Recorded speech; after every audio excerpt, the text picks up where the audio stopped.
So first we start with the Council, Minister for Foreign Affairs, Marie Bjerre, on behalf of the Danish Presidency. President, honourable members, President of the Commission, Commissioner, Russia launched its brutal, unjustified and unprovoked war of aggression against Ukraine nearly 4 years ago.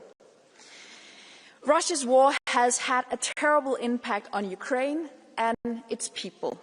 No one wants peace more than the Ukrainians.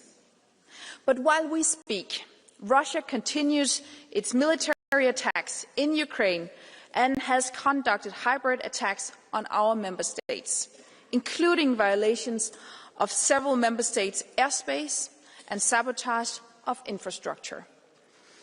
From day one, we have supported Ukraine's efforts to defend itself and seek peace. And we welcome all diplomatic efforts aimed at achieving just and lasting peace and security. We hope the recent US effort will lead to positive results, and we are pleased with the progress made at the meeting in Geneva. The Council has been clear. We stand united and firm in our support for Ukraine, for its sovereignty and its right to define its own future. Peace must be comprehensive, just and lasting.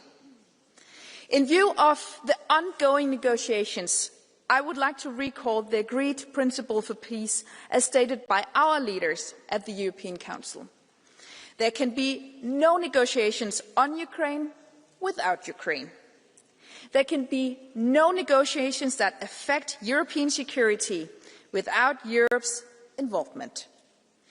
Ukraine's and Europe's security are connected. Any agreement needs to be accompanied by robust and credible security guarantees that contribute to deterring future Russian aggression. Peace must respect Ukraine's independence, sovereignty and territorial integrity.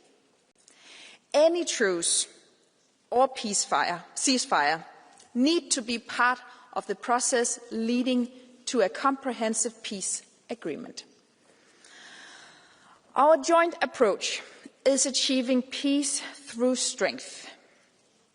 This requires Ukraine to be in the strongest possible position, with Ukraine's own robust military and defence capability as an essential component. There cannot be limitations on Ukraine's armed forces that would leave Ukraine open to future attacks. And we are clear on the principle that borders must not be changed by force. President, honourable members, President of the Commission, the EU's role is central to achieve peace in Ukraine. At this crucial time, we must speak with one voice, stay the course and continue our broad and unwavering support to Ukraine.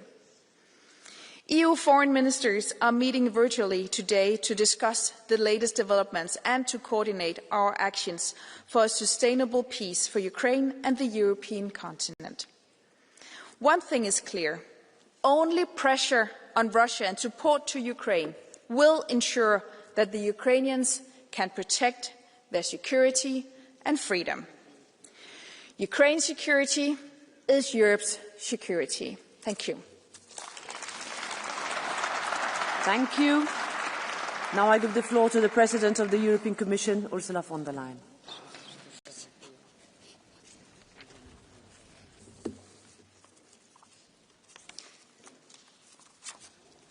President Metsola, President Bjerre, honourable members. I want to start this debate not in Geneva, but in Ternopil, a city in western Ukraine, closer to the Polish border than it is to Kiev. In the early hours of one morning last week, a storm of Russian drones and missiles rained down. the sheer force of the attacks leading to an inferno erupting. In the burning wreckage laid injured victims and more than 30 dead, innocent men, women and children. Children like Amelka. Amelka, a 7-year-old girl from Poland who was in 2nd grade at the local school. Amelka died in her mother's arms, both of them killed in a mindless and callous act of brutality. On behalf of the Commission, and I'm sure all of us in this House today, I want to start by paying my respect and deepest condolences to all those mourning the victims of Chernobyl and right across Ukraine.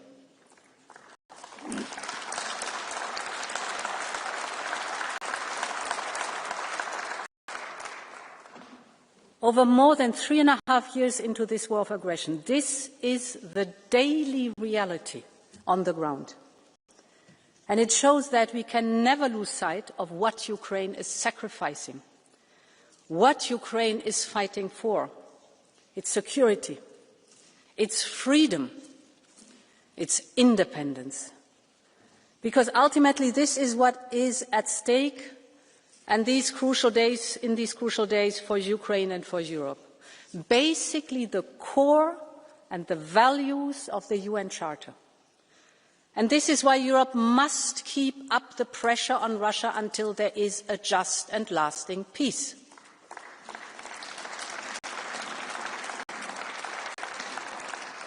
And I want to be clear from the very outset.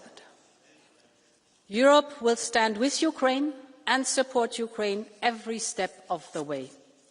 Honourable members, Russia's playbook has not changed. From the start, Russia has always believed that they can outlast Ukraine, Europe and all of its allies. And it is why every time there is serious progress towards negotiations that can bring about a real peace, the violence escalates. We have seen this before. This is a pattern. And the noises from the Kremlin in the last few days say a lot about its real intentions. For them, Ukraine remains a first step in a much bigger game. For Russia, any peace deal is about permanently redrawing maps. It is about returning to great power relations and spheres of influence. But for Ukraine and for Europe, any peace agreement is about creating a just and lasting peace, peace that stops this conflict and does not sow the seeds for new future conflicts. And it is about ensuring a strong and sustainable security architecture for our continent, one that is underpinned by a strong Europe, a strong NATO, a strong transatlantic partnership, and that is what we will defend alongside Ukraine and our allies every step of the way. Honourable members, a just and lasting peace, this is what we all want. And this is why Europe supports all efforts to build that peace for Ukraine, a peace that stops the killing, one that avoids setting a dangerous precedent, one that guarantees Ukraine's security and its sovereign rights in the long term, and that ensures a robust security architecture for Europe. This is why we welcome the efforts led by President Trump. After months of discussions, it is important that the work on an actual text started. Of course, we know that much more effort is needed. But I believe, thanks to the work of Ukraine, the United States and us Europeans over the last few days in Geneva, we now have a starting point. Our united front, our single voice, and our shared sense of purpose must continue to guide the work at European level. And I would like to outline some of the core principles for Europe as we work with Ukraine, the United States and the coalition of the willing on the way forward. The first priority is that any agreement should deliver a just and lasting peace. And it should ensure real security for Ukraine and Europe. As a sovereign nation, there can be no limitations on Ukraine's armed forces that would leave the country vulnerable to future attacks. And this is as much about deterrence as it is about Europe's security, because Ukraine's security is Europe's security, so Ukraine needs robust, long-term and credible security guarantees as part of a wider package to dissuade and deter any future attacks from Russia. And it is equally clear that any peace agreement needs to ensure that European security is guaranteed for the long term. The second priority, upholding Ukraine's sovereignty. We know that Russia's mindset has not changed since the days of Yalta, seeing our continent in terms of spheres of influence. So we need to be clear that there cannot be unilateral carving up of a sovereign European nation, and that borders cannot be changed by force. If today we legitimize and formalize the undermining of borders, we open the doors for more wars tomorrow, and we cannot let this happen.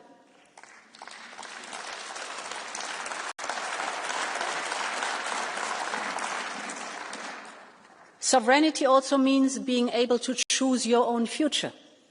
Ukraine has chosen a European destiny that has already led to partial integration in our single market and our defence industrial base, and this is only the start of a journey.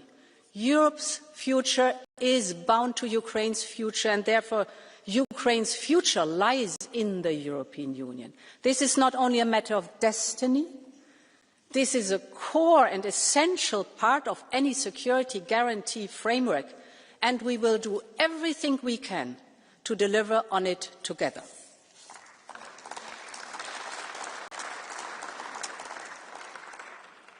The third priority, securing Ukraine's financial needs. In the absence of any real intent of Russia to engage in peace talks, it is clear that we need to support Ukraine to defend itself. And that starts by ensuring that they have the necessary financial means. In the last European Council, we committed ourselves to cover the financial needs of Ukraine for the years 2026 and 2027. On this topic, we, the Commission, have presented an options paper. This includes an option on immobilized Russian assets. The next step is now that the Commission is ready to present a legal text. And, honourable members, to be very clear, I cannot see any scenario in which the European taxpayers alone will pay the bill. This is also not acceptable.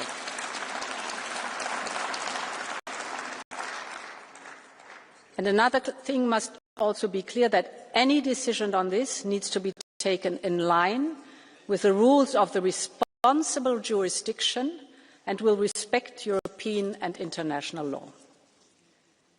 The fourth priority is, whatever the design of a future peace treaty, it is clear that much of the implementation will come down to the European Union and the NATO partners. Whether it's on security guarantees or on sanctions, financing of Ukraine's reconstruction, the integration in the single market or EU membership, one principle has been accepted. Nothing about Ukraine without Ukraine, nothing about Europe without Europe, nothing about NATO without NATO.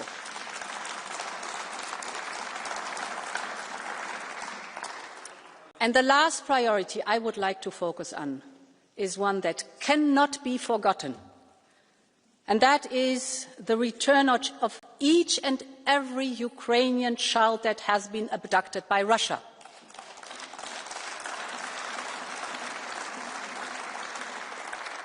There are tens of thousands of boys and girls whose fate is unknown, trapped in Russia by Russia. We will not forget them. There are thousands of mothers and fathers who have never stopped hoping, have never stopped fighting to bring back their children, and Europe will never give up in helping to make that happen. Honourable members, the days ahead are fraught with danger. First and foremost for the people of Ukraine, who continue to face the daily barrage of attacks. Yes, the situation is complex. Yes, the situation is volatile. Yes, the situation is dangerous. But I believe there's also an opportunity here to make real progress. So far, we have seen no signs from Russia of true willingness to end this conflict. So we have to keep up the pressure on Russia. But it is also our duty to engage with any and all efforts that can bring about a just and lasting peace. We know it will not be easy, but we have to find a way to move forward. We have to find a way to stop the killing, to help Ukraine rebuild and reconstruct, to return the children and reunite families. We have to find a way to provide lasting security for Ukraine and for our continent as a whole, and above all, honourable members, to forge a better future as a European future and for Ukraine. Long live Europe. Thank you. Thank you very much, Commission President von der Leyen. And now, on behalf of the political groups, we start with the EPP, its Chair, Manfred Weber.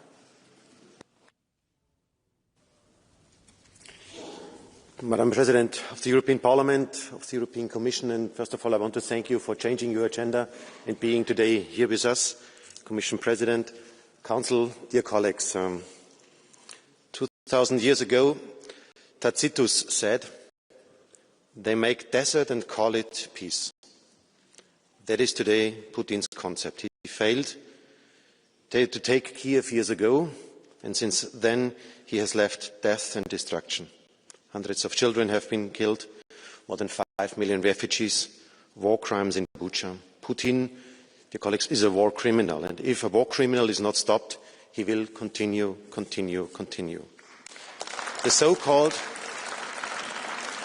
peace plan was seen as a confirmation of Putin's plan, I have to say.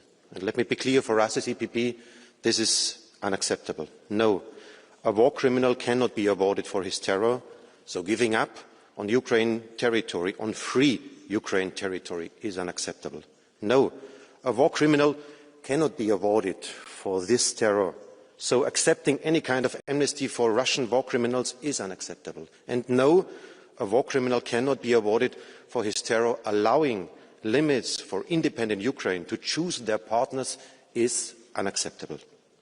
And I want to thank our European leaders for their clear and firm reaction after a minute of thinking about it. I have to say, yes, everybody wants peace, but it must be just peace. Yes, everybody wants peace, but it must be sustainable peace. And yes, everybody wants peace, but not on the Russian conditions. The outcome of the Geneva talks look now much, much better. And I want to thank Ursula von der Leyen for representing the European voice on the table. I ask myself, what is Putin thinking in this moment of time? He's sitting in Kremlin and probably a little bit laughing on us. Why? Because the US European axe was over the last days in a quite chaotic situation. The European Union without a clear plan to finance Ukraine, and also the European Union without the US really seen as a reliable partner anymore. We are experiencing historic times. Things are fundamentally changing. And Trump made also clear in these last days that the US will not anymore guarantee lasting peace in Europe under all conditions. He is seen himself more as a moderator and not as a person who is clearly positioning himself. We as Europeans are alone in a very, very cold world. And having all this in mind, I ask myself, which Europe do we really need? Which Europe would be capable to answer this weekend's challenges? For example, who speaks on behalf of Europe? I saw that the G3 was meeting. Germany, France, Great Britain. I respect all of these nations. But I have to say, that's not my Europe when they speak. That's not my Europe. Ursula von der Leyen, the Commission President, nominated by all leaders, by all nations, and also had a clear mandate in this European chamber, freely elected European Parliament, is for me the Speaker of this European Union. And that's why we have to strengthen her role, to have a real European voice there. The second question, how can Europe finance the issues on the table? We have currently, to be honest, no clear idea how to finance the needs of Ukraine. 140 billion euros for the next upcoming 2 years. Frozen assets, additional debt. We are not really ready. And we have no real clear answer in this moment of time. So stop complaining about the US and delivering. We need sufficient MFF and financial resources for defending our European interests. And we have a third question on the table. Can we defend ourselves? With the new NATO targets, Europe will spend 900 billion euros a year to defend itself if we achieve the NATO targets. The same amount of money as the US is spending. And our citizens rightly expect the same level of security on the long run. And that's why it's now the moment to really go for European defence pillar. Drones war, satellite surveillance, missile defence system, cyber brigade. Dear colleagues, we need to work towards a united European army on the long run. Years of war teach us we can't guarantee peace if we do not show we are not ready to prepare our defence capabilities. And that is not a dream. That was already a starting point decades ago when Adenauer, de Gasperi, Schuman worked on this. With the idea after the Second World War, no war in Europe again. And dear colleagues, nothing is more actual than this message. No war in Europe, only if we prepare ourselves. So strengthening European national armies is a good thing, but not enough. Europe needs real determination. The determination that reunited Europe just 7 years after the Second World War, the determination that made the euro the second strongest currency in the world, and the determination that Ukrainian friends show every day when they tell Putin we will not take our European way of life away from us. That's why we have to stand on the side of Ukraine. Thank you. Thank you. Now, I give the floor to the S&D Group and its chair, Irache García Pérez. Gracias, presidenta. Queridos colegas, lo determinante del momento en el que nos encontramos creo que hace que podamos y debamos hablar con franqueza y claridad en este debate. Porque el mal llamado plan de paz de Trump y Putin no es un plan de paz, es un plan de capitulación que traiciona nuestros valores.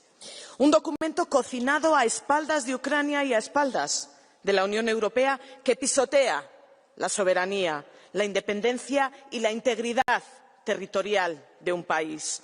Reconoce el derecho de conquista, consagra la ley de la fuerza y convierte el multilateralismo en un adorno vacío. Y lo hace con una frialdad obscena, para saciar las ansias imperialistas de Putin y para llenar los bolsillos de Trump. Porque seamos claros, es inaceptable obligar a Ucrania a renunciar al Donbass y a Crimea, amputando su territorio como si fuera una moneda de cambio. Es inaceptable limitar a 600.000 efectivos su ejército, dejándola indefensa ante el agresor. Es inaceptable prohibirle entrar en la OTAN, condenándola a una vulnerabilidad permanente. Y es profundamente inaceptable que Trump pretenda beneficiarse de los activos rusos congelados a costa de la Unión Europea. Señora von der Leyen, no podemos caer en la trampa de la historia. En el siglo XX aprendimos que apaciguar a un dictador tiene un precio devastador. Aprendimos que quienes desprecian la democracia solo entienden el lenguaje de la fuerza. Hoy Putin es la prueba viviente de esa lección. Sabemos que solo se sentará a negociar de verdad cuando encuentre límites en el campo de batalla. Sabemos que si dejamos caer a Ucrania, estaremos abriendo la puerta a nuevas agresiones, a un expansionismo que jamás se detendrá. Sabíamos que Trump abandonaría a Ucrania. Lo insinuó, lo anunció y ahora lo cumple. Por eso la Unión Europea debe de actuar firme.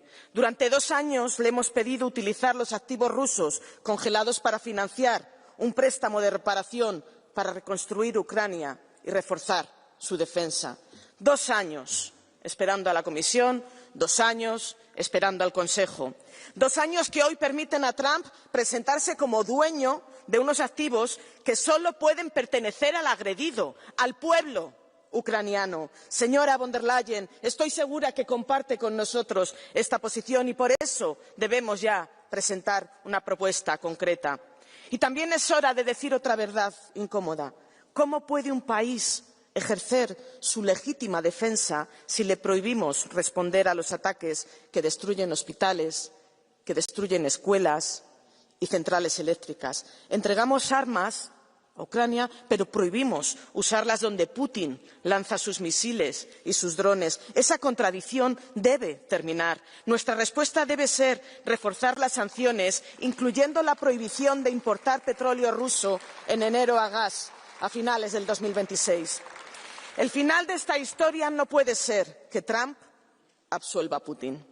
El final debe de ser Putin sentándose en el banquillo del Tribunal Penal Internacional. Ese debe de ser el final.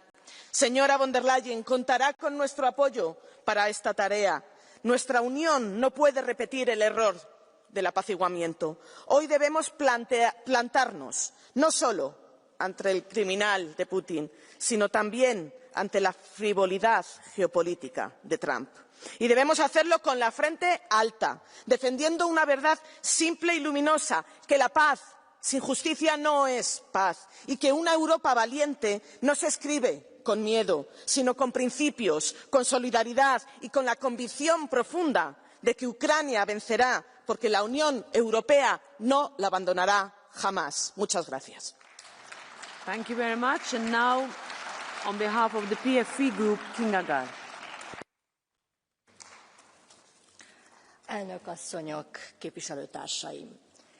Ebben a pillanatban egy olyan momentum van a béke elérésére, amit ha elveszítünk, lehet, hogy hosszú ideig visszahozhatatlan. Közös felelősségünk nem elengedni ezt a lehetőséget a békére. Különben mi a másik alternatíva? További értelmetlen pusztítással, öldökléssel járó hosszú napok sora Ukrajnában. Miközben mindannyian tudjuk, hogy ezt a háborút a fronton nem lehet megnyerni, csak is a tárgyalóasztalnál. Ezért most a realitásból kiindulva kell kihozni a legtöbbet. A mielőbbi béketárgyalás melletti elkötelezett kiállásnak igényét nem látni ma itt a padsorok között. Helyette még ennek a vitának a címe is változott utolsó percben. Nagy megdöbbenésünkre a javasolt béketerv helyén csupán javasolt terv maradt. Eltűnt a béke szó, mintha félnének ennek a béketervnek a gondolatától is.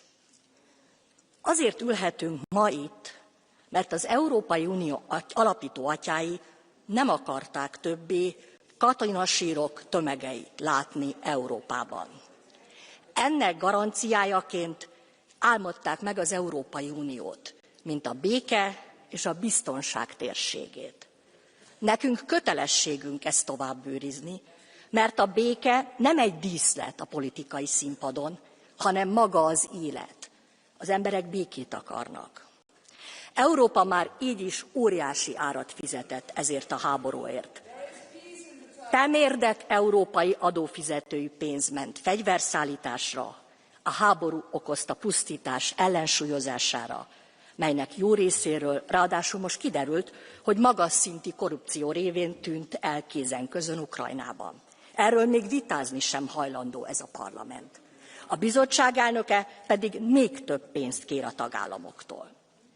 A patrióták álláspontja világos. elítéljük az orosz agressziót minden formájában.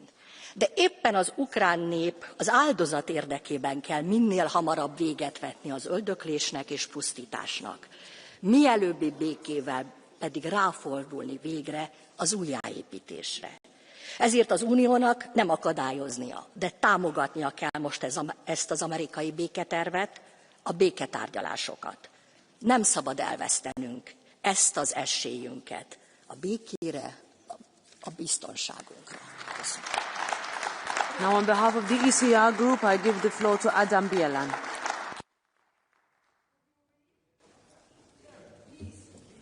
Pani przewodnicząca, doceniając zaangażowanie prezydenta Trumpa na rzecz pokoju, nie sposób nie zapytać o efekty działań przywódców europejskich.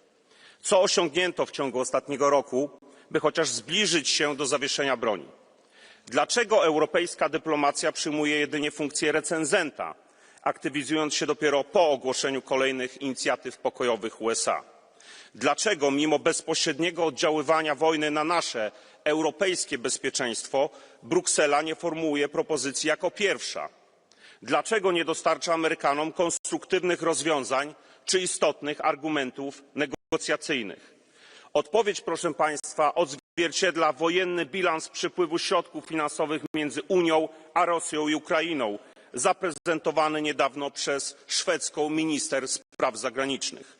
Z danych tych wynika, że w okresie pełnoskalowej inwazji państwa europejskie przekazały Ukrainie wsparcie w wysokości 187 miliardów euro. Jednocześnie jednak importując z Rosji towary o wartości 311 miliardów, z czego aż 201 miliardów to zakup ropy i gazu. Osiągając ujemny bilans wsparcia Ukrainy w wysokości ponad 120 miliardów euro, Unia Europejska jest naprawdę daleka od zakończenia wojny. Niektóre kraje członkowskie długo nie potrafiły i niestety wciąż nie potrafią odciąć się od rosyjskich interesów. Przyjęto 19 pakietów sankcji, transferując do Moskwy o połowę więcej środków niż do Kijowa. Podczas gdy kraje europejskie torpedują propozycję wykorzystania aktywów Kremla, Amerykanie znów wychodzą z inicjatywą otwarcie domagając się ich uruchomienia. Ubolewam również nad postępującą w ostatnim czasie marginalizacją Polski, kraju który niósł od początku inwazji największą pomoc Ukrainy. Jeśli podczas negocjacji w Genewie brakuje przedstawicieli polskiego rządu, jeśli polski premier podróżuje do Kijowa w osobnym wagonie niż przywódcy europejscy, to nie oczekujmy, że Amerykanie zadbają o nasze interesy. Europa nie odsunie zagrożenia od swoich granic, jeżeli nie zmieni nastawienia względem Rosji, jeżeli zamiast rozbudowywać własny potencjał militarny, nadal będzie finansować jej wojenną gospodarkę. Thank you. Now I give the floor to Valérie Ayer, President of Renew Europe. Merci Madame la Présidente, Madame la Ministre. Cela se passe à 3 heures d'avion de cet hémicycle.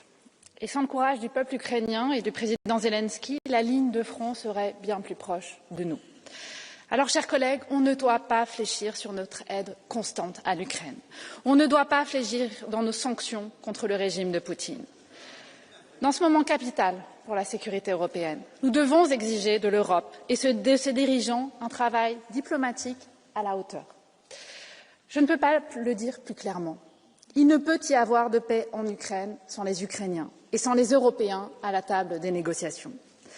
Or, depuis plusieurs jours, on parle d'un plan de paix, un pseudo-plan de paix.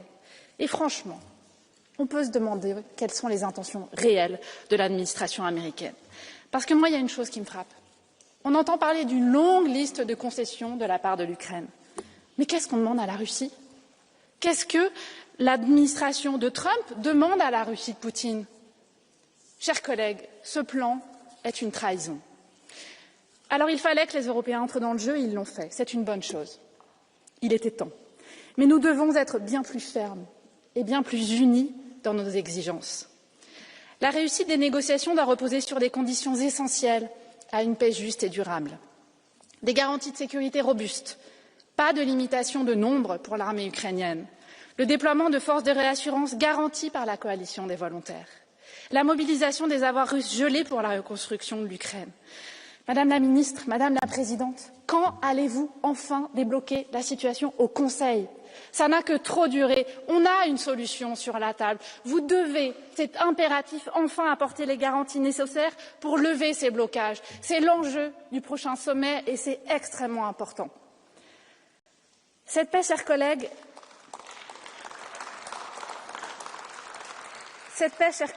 elle doit garantir la souveraineté de l'Ukraine et le libre choix de ses alliances. Elle ne doit pas entraver son adhésion future à l'Union européenne. Elle ne doit pas empêcher son adhésion à l'OTAN. Et parce que nous voulons que cette paix soit vraiment juste, nous refusons que les responsables de crimes de guerre russes soient blanchis. Nous refusons que les responsables de crimes de guerre russes soient amnistiés. Nous refusons que la Russie revienne au G8 et dans le concert de nations comme si de rien n'était. Nous refusons d'oublier Boutcha et les bombardements contre les civils. Nous refusons de rentrer dans ce jeu pervers, alimenté par certains ici même, qui feraient du Kremlin l'agressé et non l'agresseur.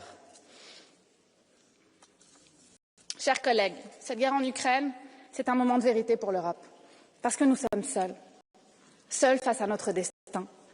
Il est impératif d'avancer sur l'Europe de la défense. C'est ici la condition de notre indépendance.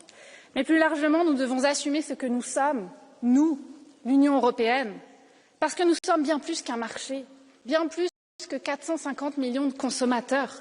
Nous sommes une puissance politique, une puissance reposant sur un modèle démocratique que des régimes autoritaires partout dans le monde veulent abattre. Ce qui se joue en ce moment avec l'Ukraine doit nous servir de révélateur pour notre propre ambition, celle de la défense de nos valeurs et de nos principes. Je vous remercie. Merci. Now the co-president of the Greens Group, Terry Reintke.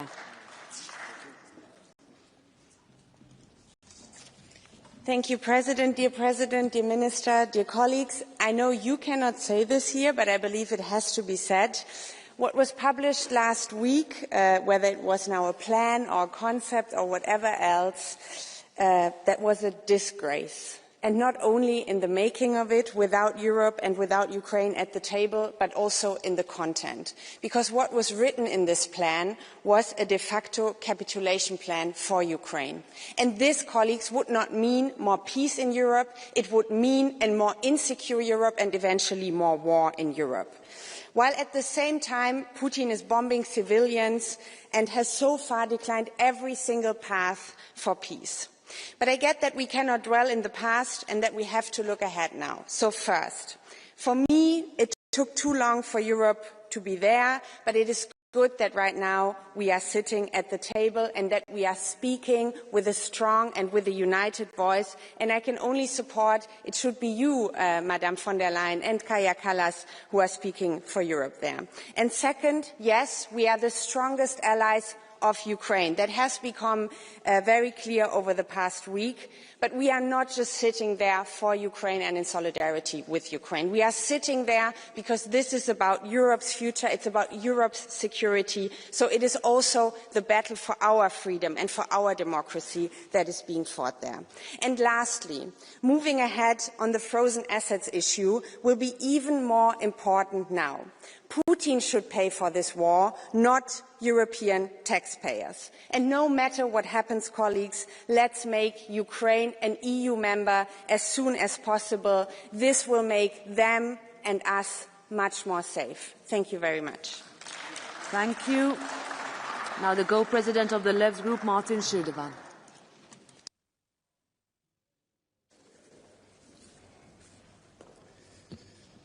Vielen Dank, Frau Präsidentin, Frau von der Leyen, liebe Kolleginnen und Kollegen. Wenn man dieser Debatte hier folgt, dann hat man den Eindruck, dass internationale Politik auf Wunschdenken basiert und nicht auf der klaren Analyse von Kräfteverhältnissen und Interessen.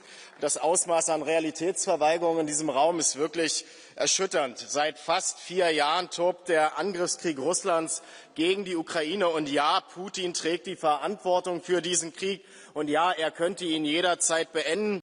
Doch noch nie waren wir einem Waffenstillstand so nahe wie jetzt. Und als Realist sage ich Ihnen, dass mir nicht gefällt, aus wessen Feder dieser Friedensplan stammt. Und auch den Weg zu einem gerechten und anhaltenden Frieden beschreibt dieser Plan noch nicht.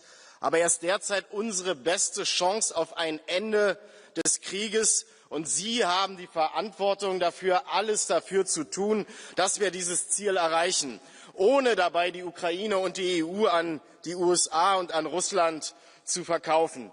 Und wir schulden diesen Frieden zuallererst der ukrainischen Bevölkerung, deren Leiden und Entbehrung zu einem Ende kommen müssen. Sie haben Ternopil erwähnt, die zivilen Opfer dort. Das Sterben muss jetzt enden, damit Hoffnung und Freude das Leben der Menschen in der Ukraine prägen können. Und ich will diesen Frieden aber auch, damit die Last des Krieges von den Schultern unserer Bevölkerung genommen werden kann. Denn auch bei uns machen sich viele Sorgen darüber, ob der Krieg weiter eskaliert und wie viel er finanziell noch von unseren Gesellschaften verlangen wird. Die Wahrheit, liebe Kolleginnen und Kollegen, die Wahrheit ist doch, dass der Krieg auf europäischem Boden tobt und die EU bislang keinen nennenswerten diplomatischen Versuch unternommen oder wenigstens unterstützt hat, um ihn zu beenden. Stattdessen war in diesem Plenarsaal immer wieder die Rede davon, dass dieser Krieg auf dem Schlachtfeld gewonnen werden müsste. Wenigstens diese Tonalität haben Sie geändert. Wenigstens da fangen Sie langsam an zu begreifen, dass Diplomatie den Weg zum Frieden ebnen wird und nicht ein immer fortgesetzt werdender Krieg. Und Sie benutzen den Krieg aber gleichzeitig auch in der Ukraine, um ein gewaltiges Aufrüstungsprogramm hier in der EU loszutreten, zulasten des sozialen Zusammenhaltes, der Daseinsvorsorge und des Klimaschutzes. Und am Ende zahlt die Zeche immer wieder die arbeitende Bevölkerung und die Familien. Ihre politische Realitätsverweigerung, liebe Kolleginnen und Kollegen, und Ihr diplomatisches Nichtstun, Frau von der Leyen, haben dazu geführt, dass europäische Politik immer erst dann gefragt wird, wenn alles schon entschieden worden ist. Die EU ist unter Ihnen, Frau von der Leyen, zu einem geostrategischen Spielball der Interessen der USA unter Donald Trump geworden. Und zur Wahrheit gehört doch auch, dass Trump und Putin wieder europäische Länder und Ressourcen unter sich aufteilen und die EU in die Zuschauerposition drängen. Die bestimmen Einflusssphären und gegenseitige Wirtschaftsbeziehungen. Sie, Frau von der Leyen, gucken dabei tatenlos zu. Wenigstens sieht der US-Friedensplan vor, dass der Aggressor Russland einen entscheidenden Beitrag zum Wiederaufbau der Ukraine zu leisten haben soll. Das ist gut so, aber ich fordere zusätzlich einen Schuldenschnitt für die Ukraine. Es braucht Sicherheitsgarantien für beide Seiten, eingebettet in eine internationale Sicherheitsarchitektur, damit der Frieden Bestand haben kann. Und vor allem braucht es beide Konfliktparteien an einem Tisch auf Augenhöhe. Sich dafür einzusetzen, war von Anfang an Ihr Mandat. Sie haben sich geweigert, es anzunehmen. Ich hoffe, Sie sind lernfähig, habe aber meine Zweifel. Vielen Dank. Thank you. Now, on behalf of the ESN Group, Alexander Sell. Donald Trump hat einen Friedensplan für die Ukraine vorgelegt. Frau von der Leyen wurde nicht gefragt, warum auch.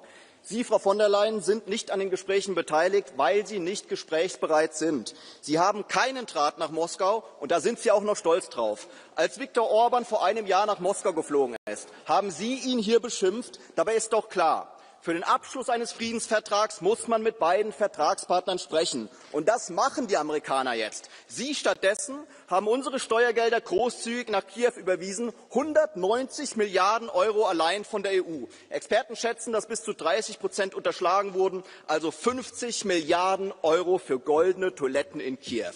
Jetzt träumen Sie hier von europäischer Aufrüstung. Dabei waren Sie, Frau von der Leyen, 6 Jahre lang Verteidigungsministerin in Deutschland. Bis heute hat die Bundeswehr keine bewaffneten Drohnen. Stattdessen gibt es Workshops zur sexuellen Orientierung. Vielleicht ist das auch einer der Gründe, weshalb Sie niemand mehr ernst nimmt. Ich bin jedenfalls froh, dass die Amerikaner den Krieg beenden wollen.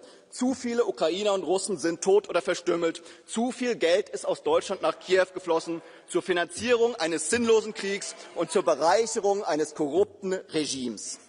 I give now the floor to Michael Gahler. 2 minutes. Go ahead.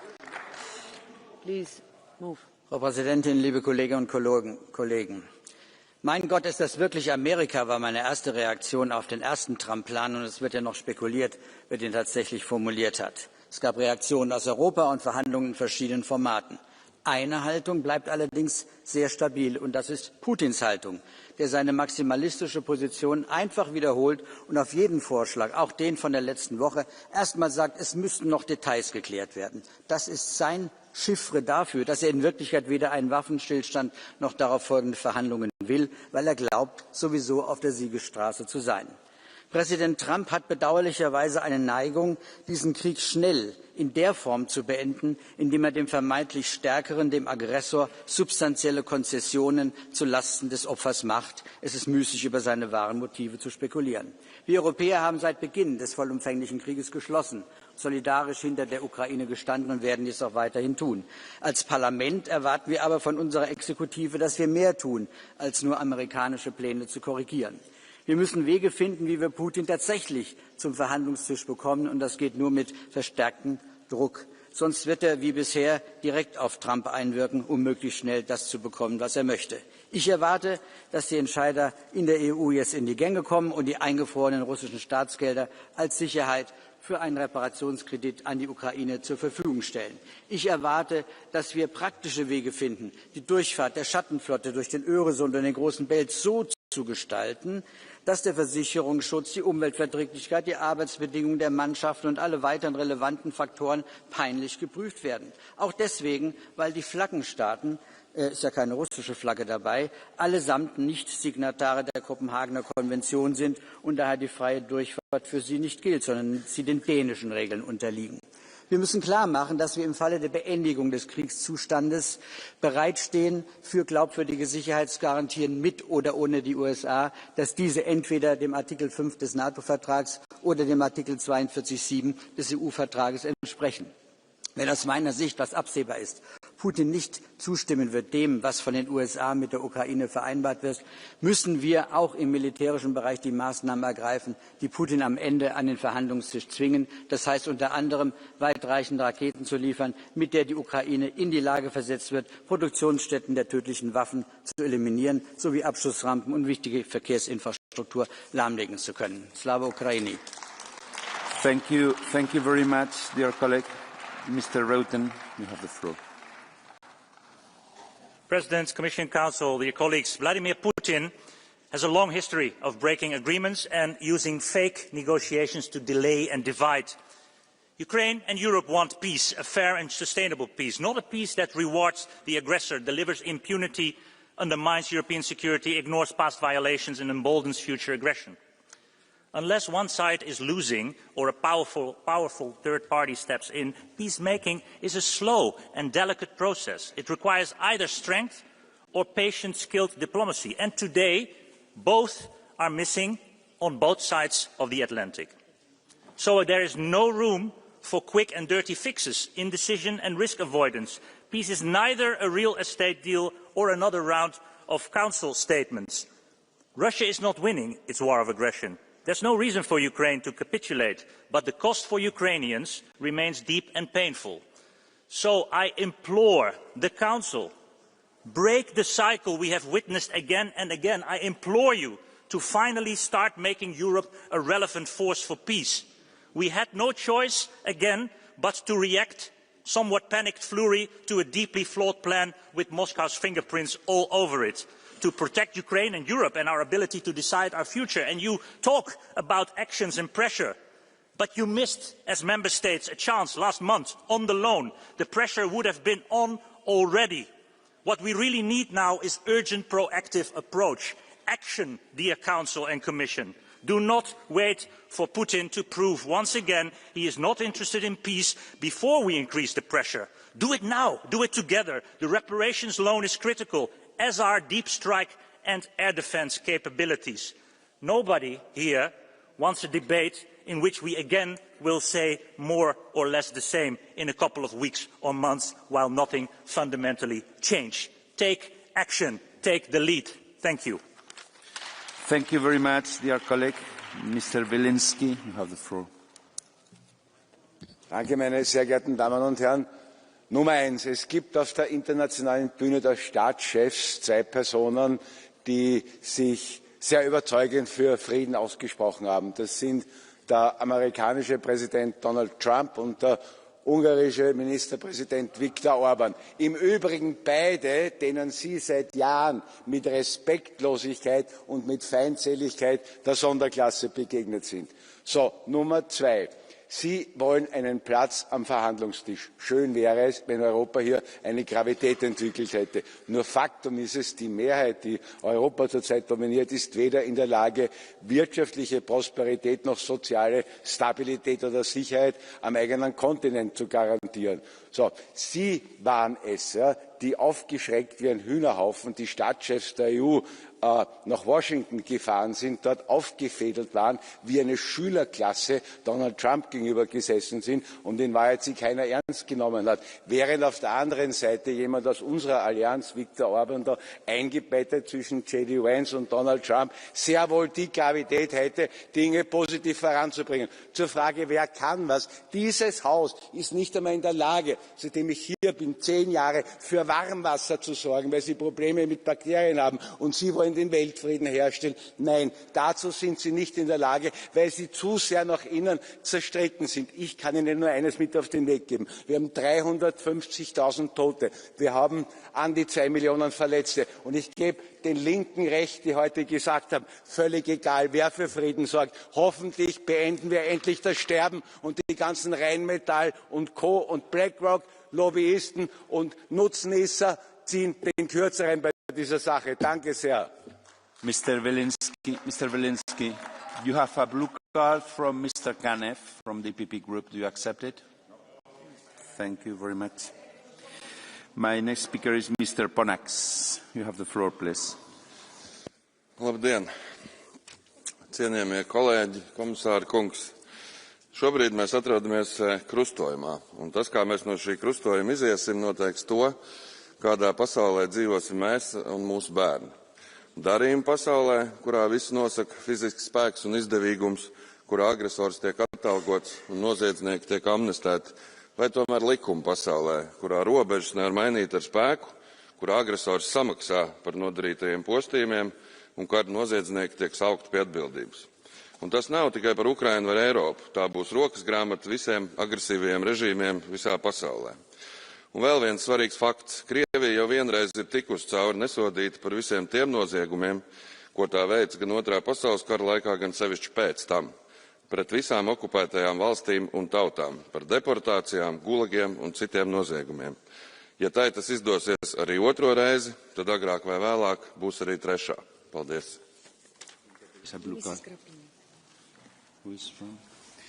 Dear colleague, you have a blue card. Sorry.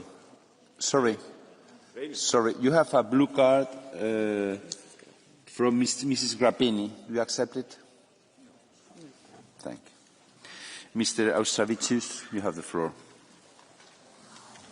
Mr. Chair, Minister, Commissioner, dear colleagues, the Russian leadership aims to destroy and subjugate Ukraine, removing it from the political map of Europe.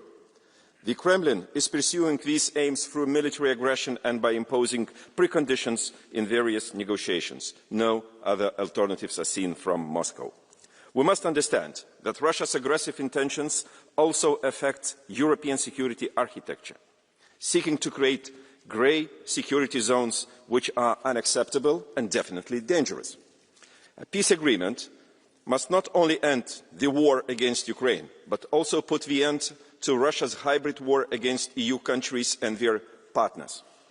This undeclared hybrid war must end with Russia making clear commitment and accepting accountability for its actions. Justice demands that all Russian and allied leaders and officials who initiated and enabled the war against Ukraine and its people be held accountable.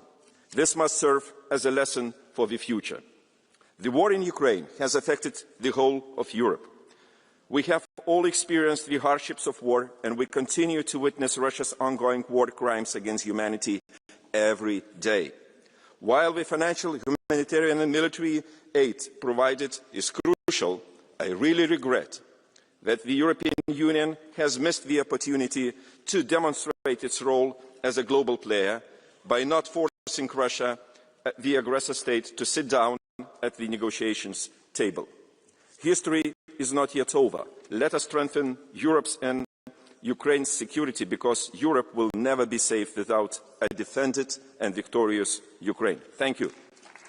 Thank you very much, dear colleague. Mr. Sondheim, you have the floor. Putin har dikteret, og Trump har lanceret en såkaldt fredsplan.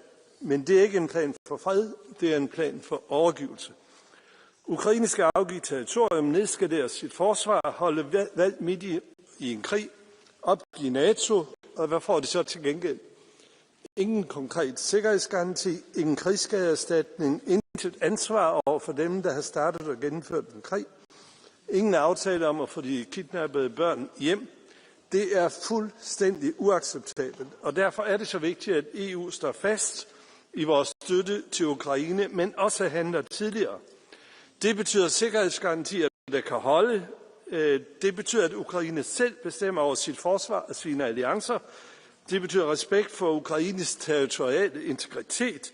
Alt andet er ikke fred, det er eftergivenhed, og eftergivenhed giver ikke fred. Det vil føre til mere krig i Europa, og vi har prøvet det før.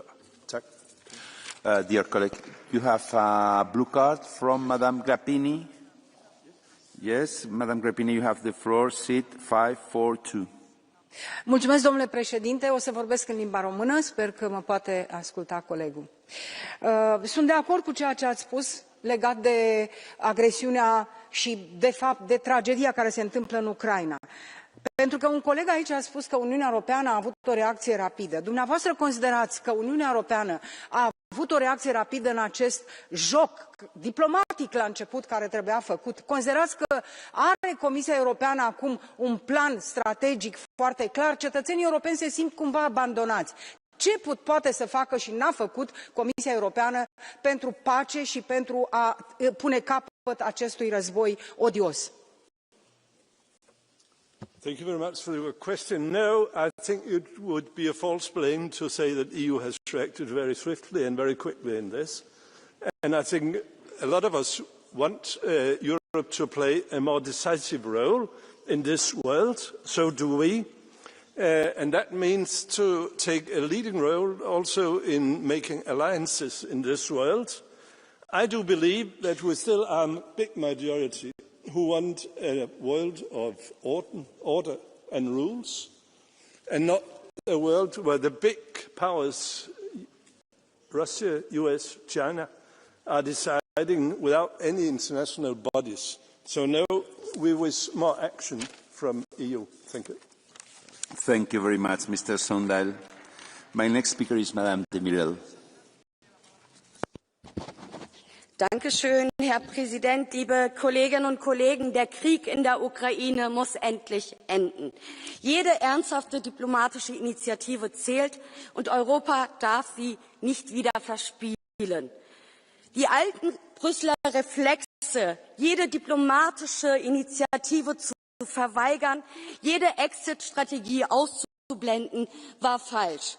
22 in Istanbul gab es eine reale Chance auf einen Waffenstillstand und deutlich bessere Bedingungen für die Ukraine. Doch damals ermutigten einige, insbesondere Großbritannien, die Ukraine zum Weiterkämpfen. Frau von der Leyen spielte dieses Spiel mit. Heute sehen wir, dass Zehntausende Menschen deshalb gestorben sind und größere territoriale Verluste für die Ukraine und immer schlechtere Verhandlungsspielräume. Gratulation an jene Sofahelden, die damals dem Schlachtfeld zujubelten.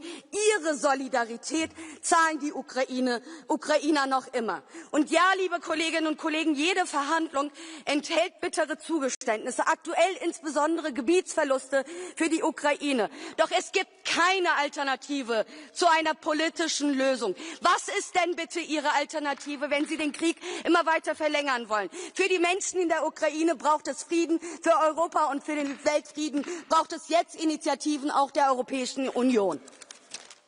Colleague, you have a blue card from Mr. Tinkinen from the ECR group. Do you accept it?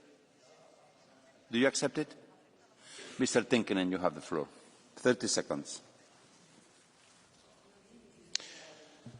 Arvoisa puheenjohtaja, hyvä kollega, sanoitte, että Britannia on tukenut sitä, että Ukraina jatkaisi taisteluaan, puolustaisi itseään.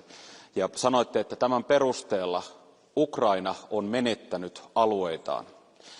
Minulla on vain yksi kysymys teille.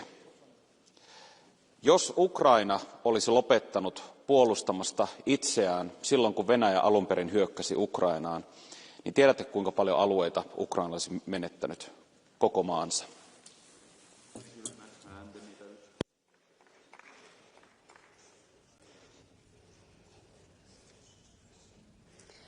Lieber Kollege, danke für Ihre Frage. Fakt ist doch, dass zu Beginn des Krieges und des russischen Überfalls auf die Ukrainer tatsächlich Widerstand geleistet haben und das Putin-Regime sehen musste, dass die Ursprungsstrategie, ein Regime-Change in der Ukraine zu vollziehen, nicht aufging.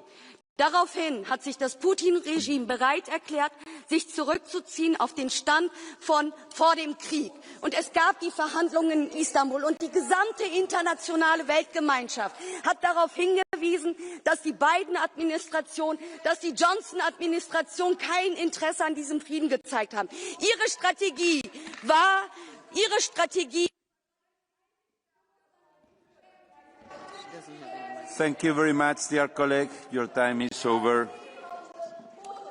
Thank you very much, dear colleague. Your time is over. Okay. My next speaker is Mr. Aust. You have the floor.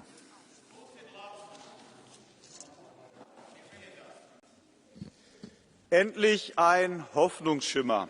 US-Außenminister Rubio spricht von erheblichen Fortschritten in den Friedensgesprächen von Genf und hofft auf eine baldige Einigung. Jetzt, in dieser historischen Stunde, braucht es Politiker, die jede glaubwürdige Friedensinitiative unterstützen, statt sie auszubremsen. Friedensverträge sind kein Wunschkonzert. Sie entstehen durch manchmal eben auch sehr schmerzhafte Kompromisse, aber sie sind der erste Schritt zu einer auf Dauer angelegten Friedensordnung. Sie sind also nicht am Ende eines Friedensprozesses, sondern stehen häufig am Anfang einer Aussöhnung. Frieden beendet Leid. Frieden beendet aber auch die kostspielige Spirale militärischer Aufrüstung. Dann können wir Investitionen dorthin geben, wo sie wirklich gebraucht werden, in Zukunftstechnologien, moderne Infrastruktur, Bildung, Pflege, Familien und auch in bezahlbaren Wohnraum. Und deswegen müssen wir jetzt jede Chance für den Frieden ergreifen. Vielen herzlichen Dank. Thank you very much, dear colleague. Mr. De Masi, you have the floor. Sehr geehrte Damen und Herren, der Angriff Russlands auf die Ukraine war illegal, er ist furchtbar, aber dieser Krieg war vermeidbar und er hätte früher beendet werden können, zum Beispiel im März 2022 in Istanbul.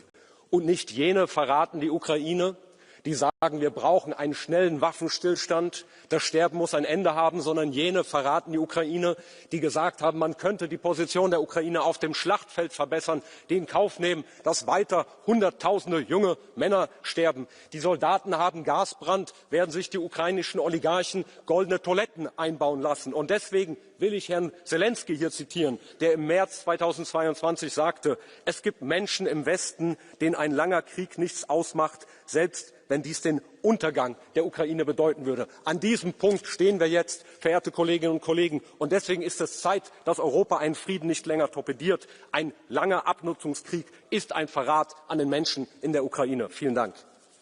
Thank you very much, dear colleague. El señor Pascual de la Parte tiene la palabra.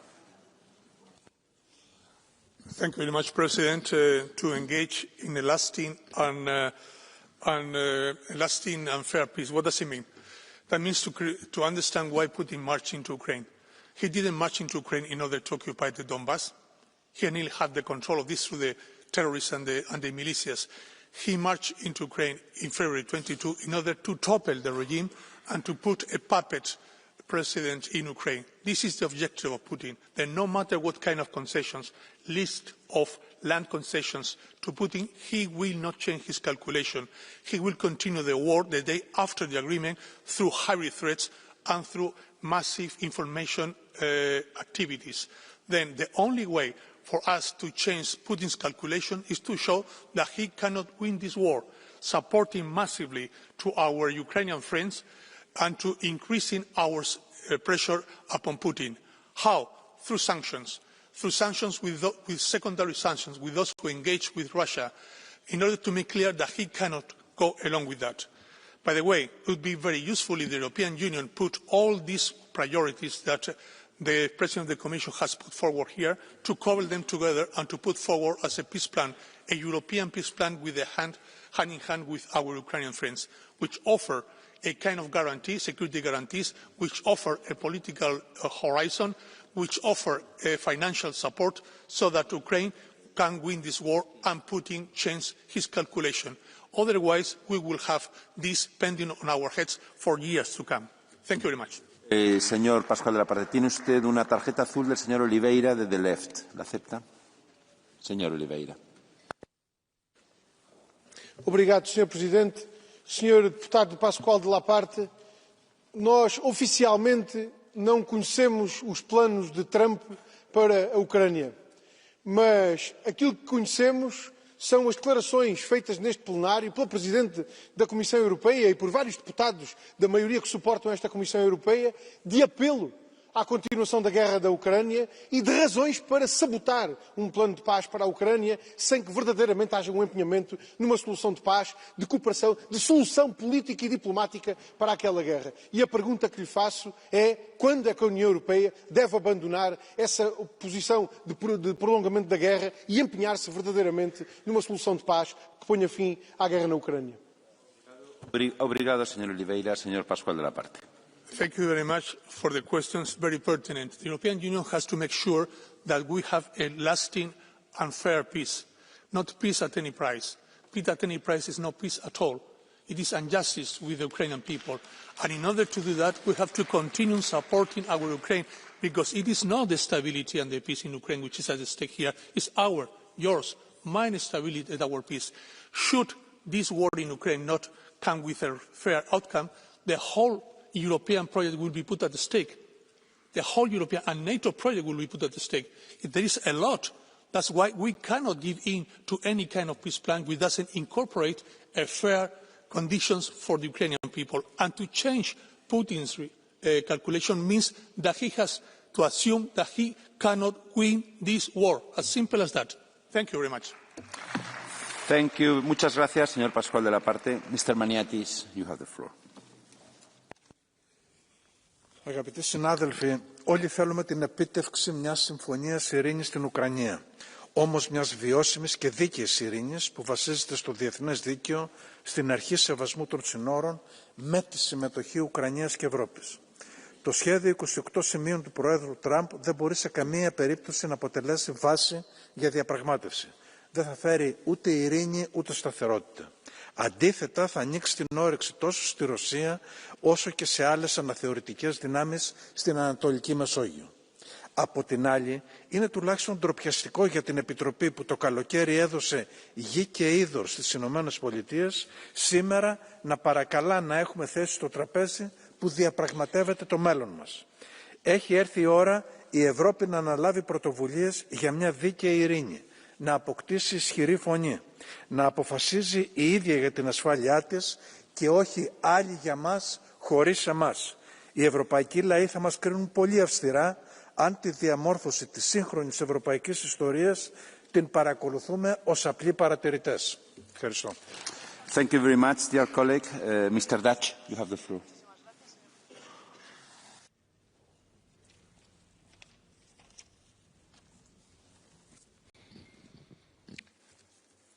Az elmúlt években az Európai Unió már 190-200 milliárd eurót adott Ukrajnának, elsősorban a háború finanszírozására. És Brüsszel már eldöntötte, hogy a 2026-os és 2027-es években további 32,6 milliárd eurót önt Ukrajnába. Ursula von der Leyen pedig most még további 135,7 milliárd eurót követel Ukrajnának az európai kormányoktól. És ha mindez nem lenne elég, a 2028 utáni 7 éves keretköltségvetésben újabb 366 milliárd eurót akarnak ukrán finanszírozásra fordítani. Ez összesen 731 milliárd euró. nagyrészt az ukrajnai öldöklés finanszírozására. Ráadásul a brutális kijevi korrupciós ügyek azt mutatják, a brüsszeli vezetők arany-vécén húzzák le az európai emberek pénzét. Ez így nem mehet tovább. Megállt kell parancsolni a háborús őrültek házának. Béke kell. Teljesen nyilvánvaló, hogy a béke érdekében kell tennünk.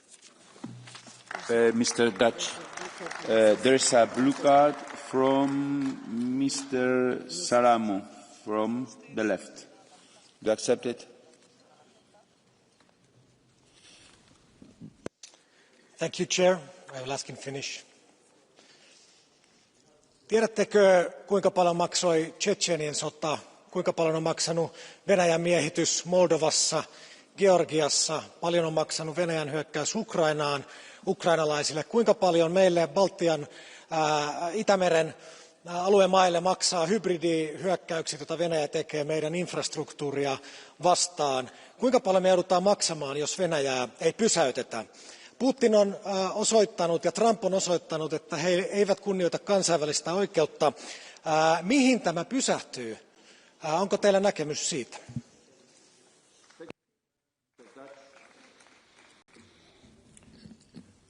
Kedves képviselő úr, az Európai Unió 731 milliárd eurót fordít az ukrajnai öldöklés, az ukrajnai háború támogatására. Mindenre azt mondják a háborúpárti politikusok, hogy ez segít Európa biztonságának a megteremtésére. Ha ebből a pénzből ennek csak a töredékét az Európai Uniós országok védelmi képességének az erősítésére fordítottak volna, akkor minden szükséges lépést megtett volna az Európai Unió. Ez a pénz az európai adófizetők forrásának az elpazarlása. Thank you very much, dear colleague. My next speaker is Mr. Giardi.